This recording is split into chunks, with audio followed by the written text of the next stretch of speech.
والله لا تمحو ذكرنا ولا تميت وحينا ولا يسقط عنك عار ما فعلت، فما رأيك إلا فند وأيامك إلا عدد وما شمعك إلا بدد. يوم ينادي المنادي ألا لعنة الله. السلام علیکم ورحمۃ اللہ وبرکاتہ. السلام علیکم ابا عبداللہ وعلی الارواح التي حلت بفنائک.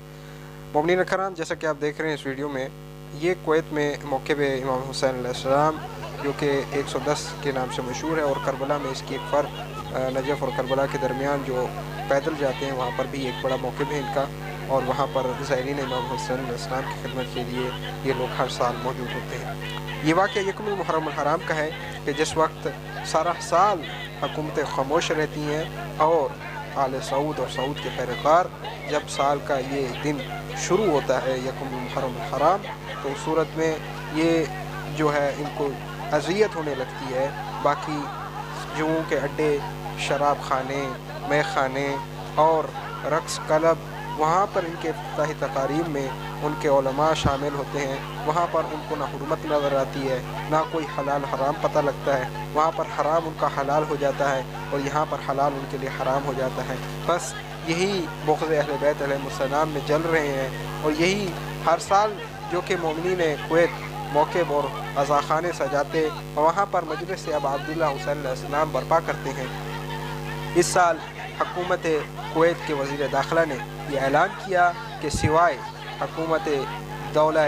کویت کے جھنڈے کے کسی کو اجازت نہیں ہے کہ وہاں پر کسی غیر مسلک اور غیر اس کے علاوہ کوئی علم لہرایا جائے. بس ان کا یہ حکم ملنا تھا. وہاں سے بلدیہ، وہاں سے پولیس وہاں پر جمع ہوئے، جہاں پر عزاخانے بپا تھے، جہاں پر عزاخانے سجے ہوئے تھے، وہاں پر بلڈوزر، وہاں پر مشینیں کرینے چلائی گئیں. جہاں پر ایک نوجوان آگے بڑھا اور بہادری سے مظاہرہ کیا اور للکار کر کہنے لگا، اور ایسی چیخ سے اس کو للکارا کہ یہ یاد رکھو کہ یہ حسین علیہ السلام کا گھر ہے اور یہ حسین علیہ السلام کا گھر ہمارا گھر ہے. خدا کی قسم تم نے اسے چھیڑ چھاڑ کی تو میں تمہیں یہاں پر زندہ دفن کر دوں گا، تمہیں یہاں پر خدا کی قسم میں ذبح کر دوں گا. اور یہ اس کا کلمہ ایک دفعہ نہیں 10 دفعہ اس نے دہرایا ہے. اور اس کے بعد عوام جو ہے مومنین کرام بس جھپٹ پڑے اور پولیس والوں کے ساتھ وہاں پر لڑائی ہو گئی اور اس قانون کی شدید ترین مخالفت کی. وہاں پر لوگوں نے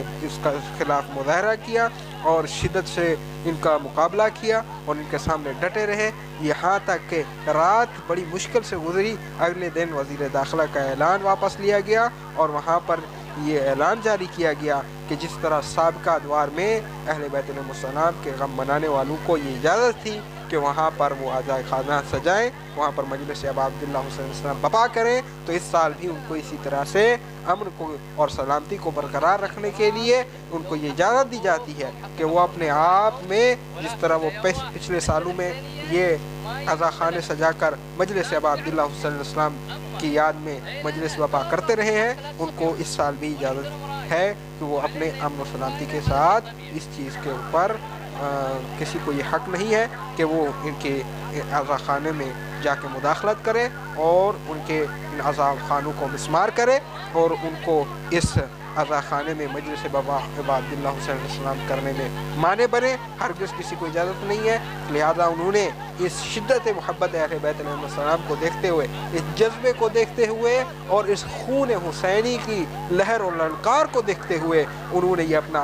اعلان واپس لیا، کیونکہ ان کو یہ خوف ہو گیا تھا کہ اگر ہم اس طرح گامزن رہے، اسی پر عمل پیرا رہے، تو ہو سکتا ہے کہ کویت میں اور خاص طور پر جو شیعہ حیدر کرار وہاں پر بستے ہیں کہیں انقلاب کی صورت اختیار نہ کر لیں. اور اسی طرح سے جہاں کہیں بھی شیعہ حیدر کرار بستے ہیں، جہاں پر مومنین کرام عزاداری اور سید شہداء بپا کرتے ہیں، ان کو اگر اس طرح سے کسی بھی طرح کا مشکلات کا سامنا درپیش ہے تو انہیں چاہیے کہ وہ یکجہتی اور جو اس جذبے کے ساتھ اس کا مقابلہ کریں اور عزاداری ابا عبداللہ حسین علیہ السلام کو احسن انداز میں انجام دیں. خداوند متعال پروردگار عالم حیدر کرار کے چاہنے والے جناب سیدہ کے بیٹے سید الشہداء ابا عبداللہ حسین علیہ السلام کی مجلس کو برپا کرنے والوں کی حفاظت کرے، ان کے مال ان کی جان کی حفاظت کرے، اور جس جگہ